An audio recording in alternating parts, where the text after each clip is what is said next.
일본도 국채 금리가 급등하고 있습니다. 안전자산으로 취급받았던 그 일본 국채가 이제는 입찰을 해도 인기가 예전 같지 않다라는 이야기가 종종 나오고 있어요.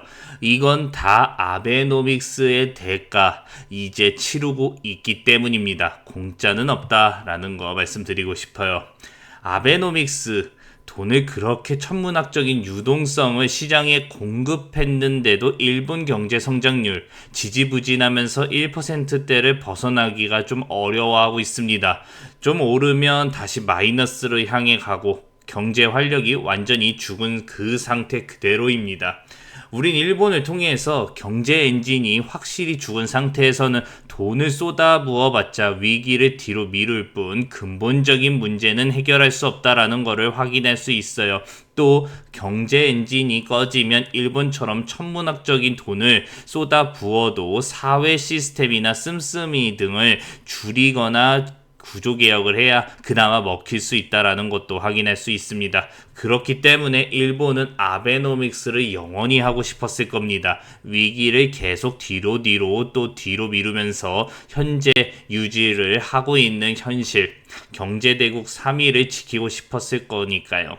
하지만 현대통화이론 주장이 자본주의의 새로운 희망이었다라고 몇 년 전에 노래가 막 나오고 언론에 나왔지만 물가 상승으로 이제 확실하게 허구성이 보여졌고 무너졌습니다. 아베노믹스의 끝은 물가 상승으로 인한 종료였다라는 거죠. 세상에 돈을 평생 찍어내면서 경제를 굴린다. 이게 부작용도 없고 아무 문제가 없었으면 미국이 왜 지금 저렇게 힘들게 쇼를 하면서 막 관세 전쟁 하겠습니까?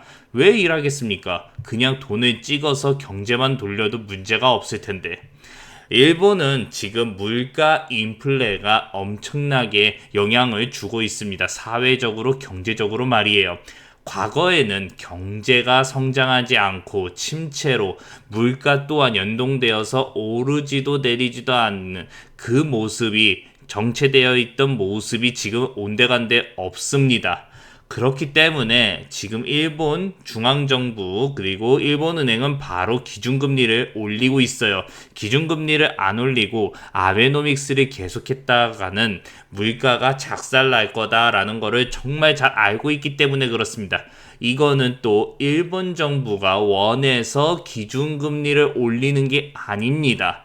그렇기 때문에 또 기준금리를 올린다라는 거는 그 나라의 체력이 어느 정도 버텨줘야 되는데 그게 아닌 상태에서 인상하면 문제가 또 발생이 된다라는 부분도 많이 말씀을 드렸죠. 일본 같은 경우는 지금 문제가 뭐가 발생되고 있냐? 천문학적인 국가 부채를 계속 돌려서 막고 또 양적 완화를 통해서 유동성을 미친 듯이 공급을 했었죠. 근데 지금 금리가 올라가면서 국채 이자가 같이 올라가서 재정의 압박이 지금 엄청나게 가해지고 있습니다.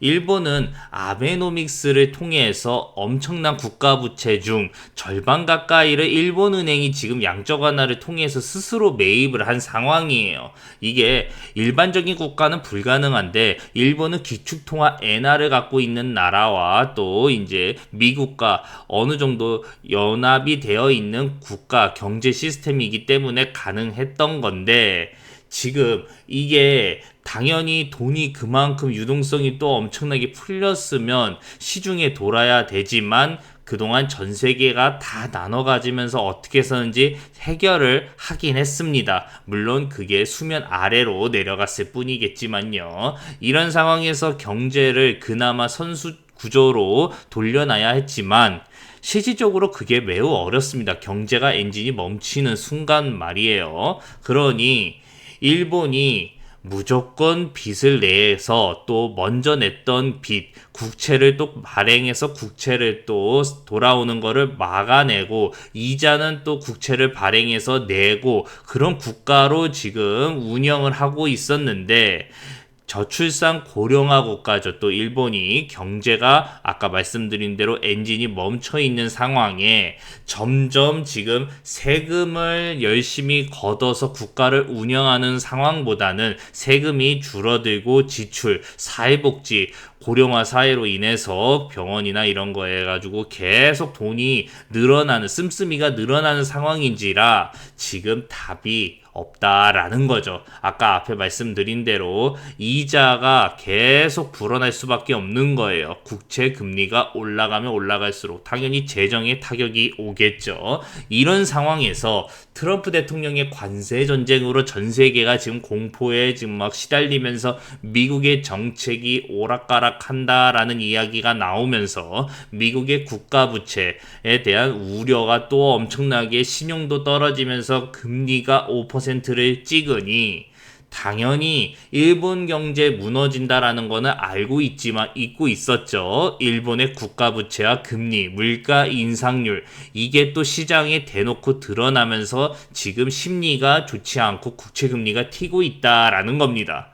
그러면 문제를 무언가 해결을 해야 되는데 지금 이런 상황에서 문제 해결은커녕 일본 정치권은 소비세를 줄여가지고 국민들의 부담감을 줄여야 한다라는 공약이 연하야에서 지금 막 이곳저곳 터져나오고 있습니다. 쉽게 불난 집에 기름을 부어대고 있는 꼴이나 다름없죠.